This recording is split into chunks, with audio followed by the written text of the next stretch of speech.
Hola, soy la puta ama. Amigos. Ah, balik lagi bersama saya di Mantis Pendek Pengetahuan. Lewat berita ini, kita membahas ini terkait langkahnya driver ojek online di Jakarta beberapa bulan yang lalu.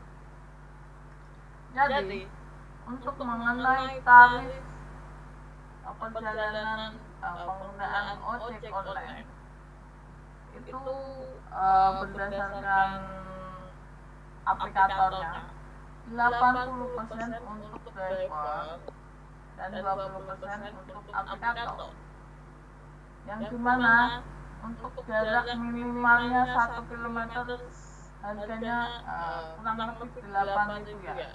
Ini harga kira-kira aja 1 kilometer sama dengan 80.000. Jadi ketika ini lagi ya,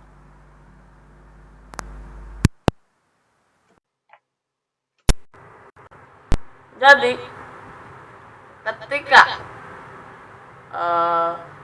si Budi ingin pergi ke pasar dengan jarak 700 meter, maka dia membayarnya adalah 8.000 rupiah untuk jarak minimal 1 kilometer. Harga jarak 1 kilometernya kan 8.000.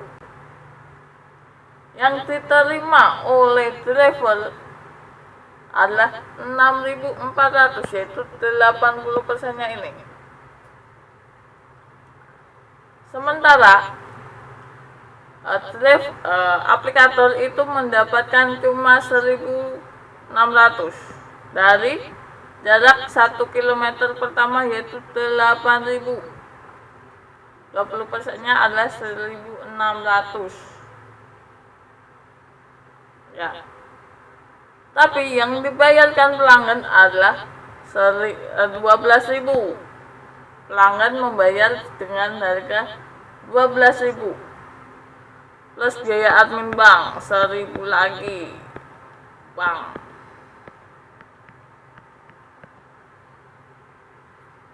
Nah, kenapa bisa 12.000? Karena ada biaya layanan app dan biaya layanan sebesar 2.000 dan 2.000, sehingga aplikator mendapatkan 5.600 dan driver cuma mendapatkan 6.400 aja gitu ya kan. Nah, itu yang membuat kenapa seakan-akan pendapatan driver itu lebih kecil, karena ada biaya aplikasi dan biaya layanan. Yang menurut saya jengkel adalah di biaya layanan ini. Kenapa biaya layanan ini tidak masuk ke driver? Kan sedangkan yang melayani kan driver begitu ya kan. Nah, si driver bisa mendapatkan tambahan, yaitu dari tips untuk mendapatkan income lebih dari tips. Bonus, tapi bonus. Sayangnya bonus agak jarang untuk beberapa tahun terakhir ya. Bonus itu agak jarang. Karena apa? Investor sudah menghentikan untuk meminimalisir bakar uang. Kemudian apa? Yaitu hanya itu aja.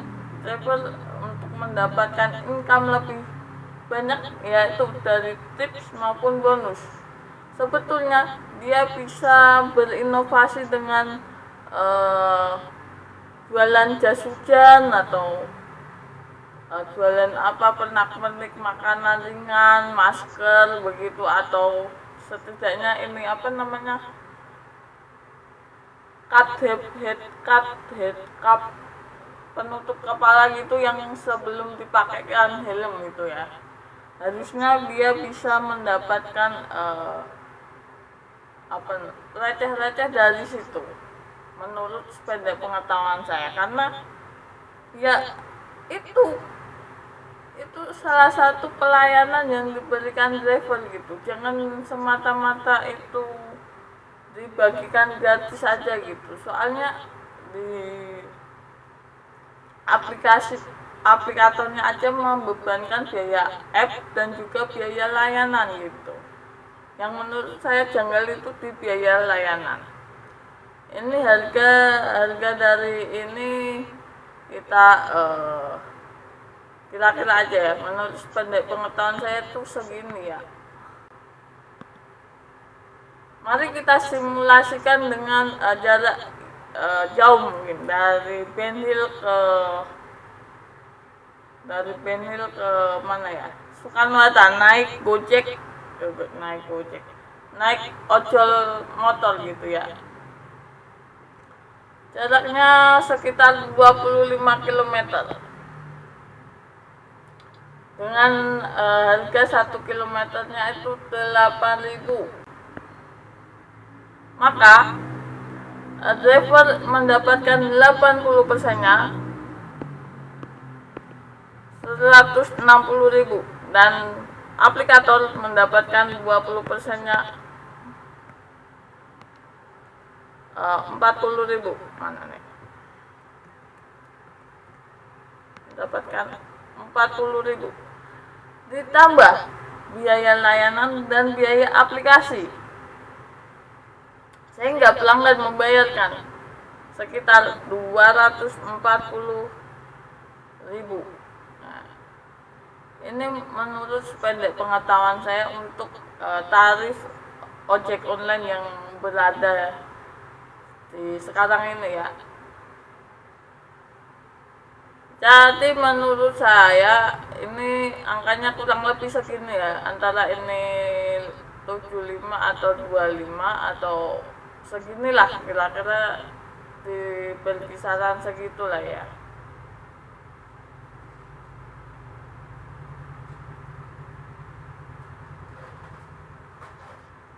Apalagi ya, jadi untuk driver untuk bisa mendapatkan income lebih besar itu setidaknya ada value yang dijual gitu, antara snack makanan atau kuota wifi untuk tethering ataupun fasilitas denger musik gitu ya. Harusnya sih bisa gituin ya, karena untuk menambah income bukan sekedar mempercantik atau memberi layanan yang bagus, sedangkan biaya layanan masuknya ke aplikator guys. Nah, ini masalah juga terkait ketika ada fitur hemat. Fitur hemat itu driver juga mengalami pemotongan berdasarkan fitur hemat tersebut guys. Jadi bukan tarif sebenarnya yang 8.000. Kalau model hemat mungkin sekitaran 7.000 atau 6.000 gitu ya, menurut sependek pengetahuan saya aja nih ya, karena selisihnya itu antara 2.000 sampai 3.000 gitu. Dan itu driver juga terdampak, padahal promonya itu yang memakai promonya itu aplikator, tapi driver juga kena untuk mengikuti tarif ini guys, tarif promo hemat.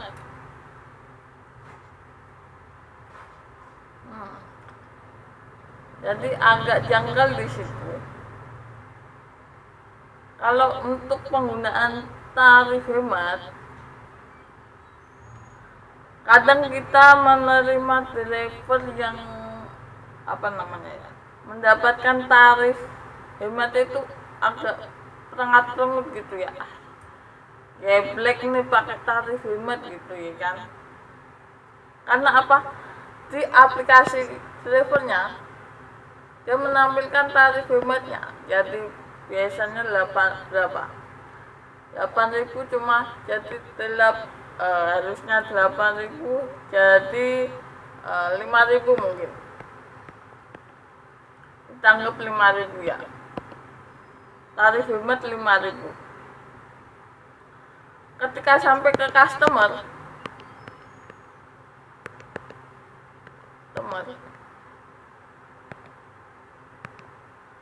maka driver itu agak kurang berhati-hati untuk melayani gitu, karena ya seharusnya ditampilkan biaya sesungguhnya aja di aplikasinya, itu ditampilkan biaya 8.000 aja gitu. Ketika selesai baru nampilin harga yang sesuai customer bayarkan gitu, sesuai customer gitu. Ketika selesai gitu ya, maksudnya setelah selesai baru ditampilkan harga sesungguhnya gitu. Tapi yang masuk di dompet walletnya itu sama harusnya gitu, konsepnya gitu harusnya ya, menurut pendek pengetahuan saya ya. Jadi ketika driver mendapatkan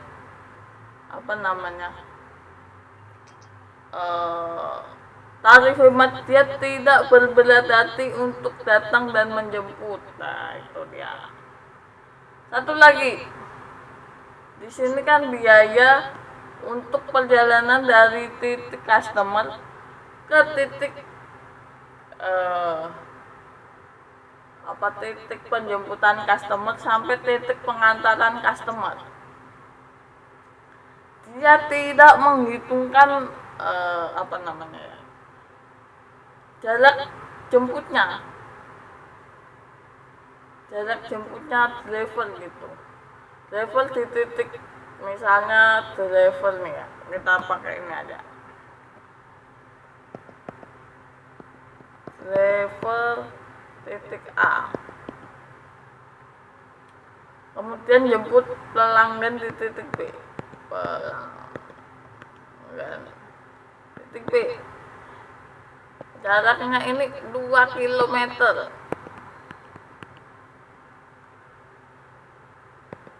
Titik B ke titik C,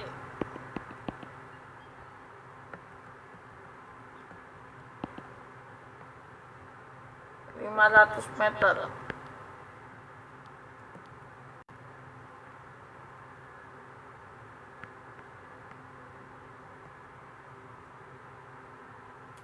Nah, driver menjemput sejauh 2 km dan mengantarkan sejauh 500 meter cuma dapat 6.400. Udah mulai lemot ya. Nah itu dia agak janggalnya di situ. Belum lagi macet 2 jam. Wah, 500 2 jam.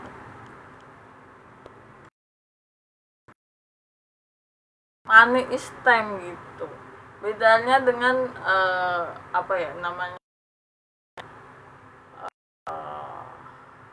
saya mau menyebut merek sih ya, Bluebird. Dia kan sebuah perusahaan transportasi dan hukum, karena bukan melainkan karya melayani sesuai perusahaan gitu ya kan. Jadi di Bluebird ada namanya tarif batas bawah dan tarif batas atas gitu. Nah, untuk hitung-hitungannya saya kurang tahu ya. Misalnya di aplikasinya itu antara 100.000 sampai 125.000 gitu. Jadi setidaknya pelanggan bisa mengira-ngira tarifnya tidak melebihi sampai segini, dan setidaknya di atas 100 gitu untuk sebuah perusahaan transportasi swasta yaitu Bluebird.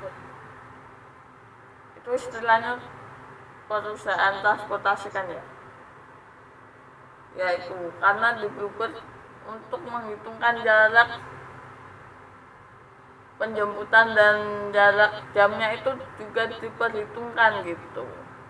Bedanya dengan apa namanya ya, ojek online atau taksi online gitu, yang hanya menghitung berdasarkan jumlah argo jemputnya gitu, sehingga memang terlihat murah dan jadi tidak memiliki SOP pelayanan yang ramah gitu.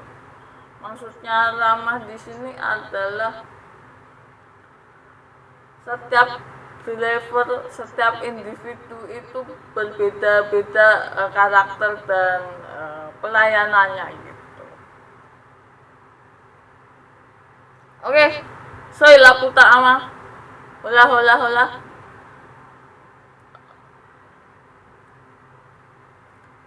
Kelihatan kan ya? Kelihatan dong ya harusnya ya. Udah berapa menit ya? Enggak ada ya. Oke, sekian video kali ini mengenai apa ini ya, pembahasan tarif ojek online, ojol, taksi online menurut pendek pengetahuan saya. Hola hola, soy la puta ama.